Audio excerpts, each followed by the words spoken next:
Hello and welcome, David Judge here, and today I'm going to talk to you guys about why email marketing is so important and how you can totally smash email marketing for your business.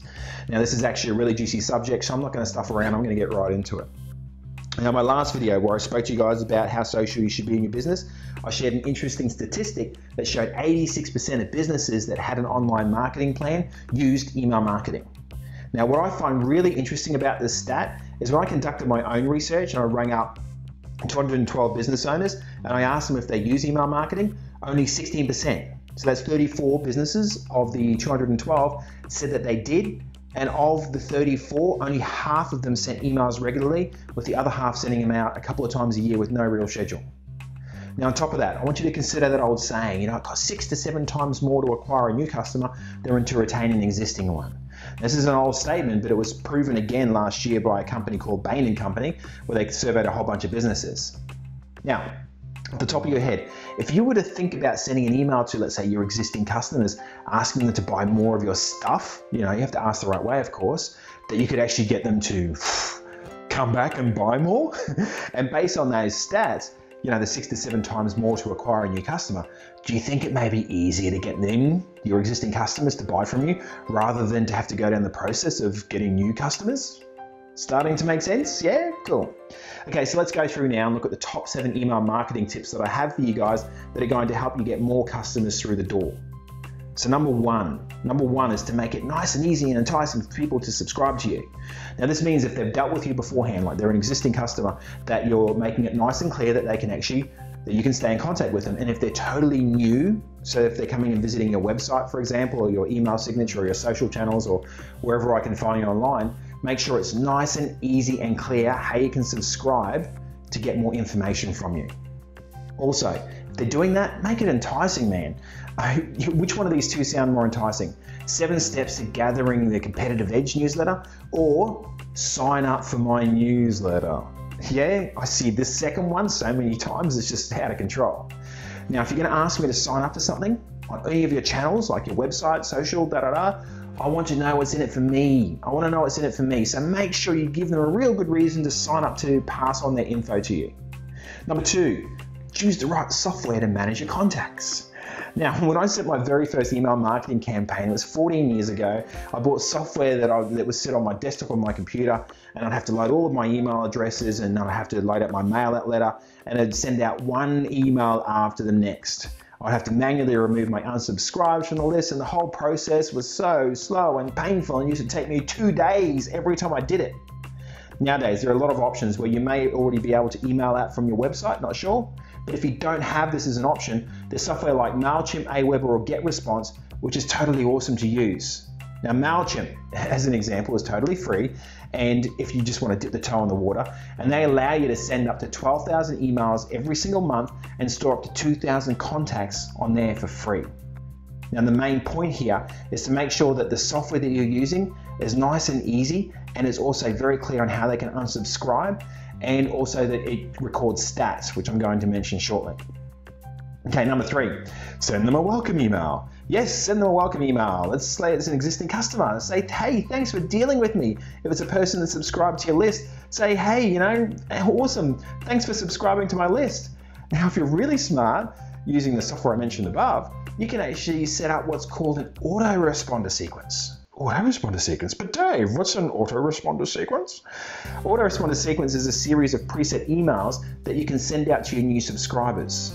Now you can have as many emails as you like as a part of that sequence, and the great thing about autoresponders is that you can set how many go out and the time gap between each. So for example, you can send out 5 emails that send automatically, spaced at 1 week apart, to talk about the other products and services you offer. Yeah, this is just one example, and I could give you billions of examples, seriously. And the opportunities here are totally endless. Okay, next, number 4, create a template. Now a template, this is essentially how your emails and newsletters would look. Each message you send out that's coming from your business should have the same look and feel about it, and it should reflect your overall branding. Now, if you were to use one of the mail softwares, again, that I mentioned beforehand, you can use one of their many templates, which actually takes a lot of the hard work out there for you, because it lays it all out there for you, and all you need to do is put your headline in there at the top, your logo where you'd like it to go, and choose what you're going to send. Now, this leads perfectly into number 5. When you're sending out an email, include special offers. Now, I always like to include a special offer of some description with every email that I send out to my subscribers.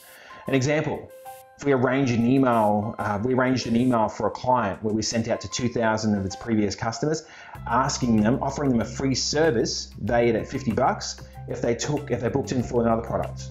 Now, the main product was valued at cost $447. And the thing is this extra $50 thing took 5 minutes, and it was actually a part of the service. So we sent 3 emails to his subscribers over a 7-day period, and the result was they were booked out for 1 month in advance. Now, the moral of the story isn't just that it worked really well and the customer's really happy, but you need to make sure you're really considering the offer that you're sending out and to really focus on your target market in order to get them to take action. In other words, make sure your offer is a fresh loaf of warm bread as opposed to a piece of moldy toast. Yeah, the difference between the two is quite extreme. Number 6, email with consistency and keep a calendar. Now, like most online forms of marketing, you need to make sure you have a plan.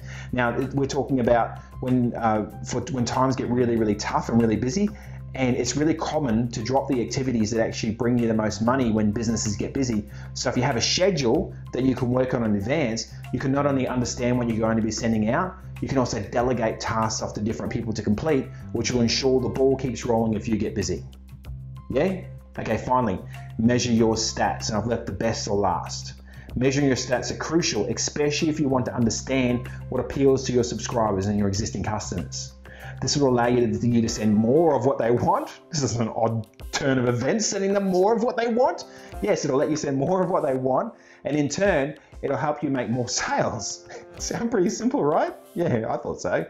Okay, the software that I've referred to the whole time, it helps you to measure a lot of really, really important stats that can help you gain insights into your people on your list. The main stats that you really want to keep an eye on are the open rates. Now, these are the percentage of people that open your email, the click-through rate. So that's the percentage of people that have opened the email and have clicked on a link. So if you're getting them to go through to your website, the unopens, and your unopens are the people who didn't open your email at all, and your unsubscribes. Now, the unsubscribes and the number of people that have unsubscribed from your list every time you've sent out an email. Now, as I mentioned, these stats are really important. And when you combine these 7 different tips together that I've just mentioned, you're preparing yourself for massive success, seriously. Now, businesses, they're literally making millions of dollars a year by asking their customers to come back, and by using this exceptionally affordable method.